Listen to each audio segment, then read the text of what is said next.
Alors, les moments forts, un négatif et un plus positif. Le négatif, ça a été le vote de la politique agricole commune.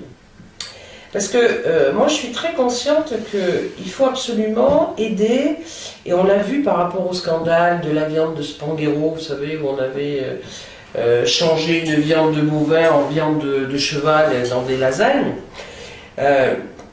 Qu'il fallait développer les circuits courts, il fallait développer, vous voyez, comme on a en France, des agriculteurs qui font la qualité, etc. Et là, la loi est passée, alors qu'on était en désaccord, à 2 voix près. Et je me suis dit, quand même, il y a des députés qui ne sont pas venus et qui auraient pu complètement transformer. Parce que si on avait voté contre, vous voyez, on revenait sur les propositions qui avaient été faites et qui ne nous convenaient pas du tout. Donc ça, c'est dur, hein, quand vous voyez qu'à 2 voix près, bon, on n'a pas pu obtenir gain de cause. On voit qu'on veut diminuer les taxes douanières. Bon, pour ça, quand on regarde l'agriculture, nous, on a à peu près 12% de taxes douanières sur l'agriculture. C'est-à-dire que si les Américains veulent venir en France, on paye 12%, ce qui fait que ça augmente le prix des produits agricoles américains et ils rentrent moins en France. Et nous, on n'est qu'à 5%. Sauf que si on supprime ces taxes douanières, comme l'agriculture américaine est beaucoup plus intensive que l'agriculture française, elle va envahir les marchés européens.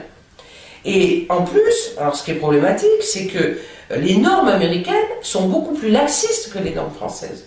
Et là, si nous, par exemple, nous, on est les Européens anti-OGM, on ne veut pas d'OGM dans nos assiettes.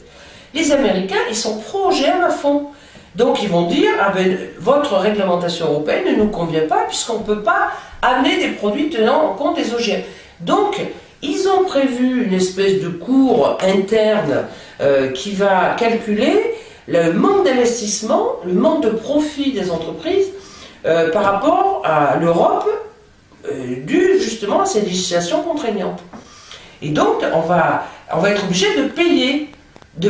Parce que les entreprises qui veulent introduire des OGM ou du bœuf aux hormones ou des poulets, vous savez, qui sont lavés au chlore, c'est interdit en Europe, ou bien les perturbateurs endocriniens, vous savez que je me bagarre là-dessus parce qu'ils sont responsables de l'augmentation des cancers du sein ou de la prostate ou des malformations chez les enfants ou de l'infertilité, eh bien ils n'ont pas de législation là-dessus. Et nous on se bagarre pour qu'on en ait une protectrice.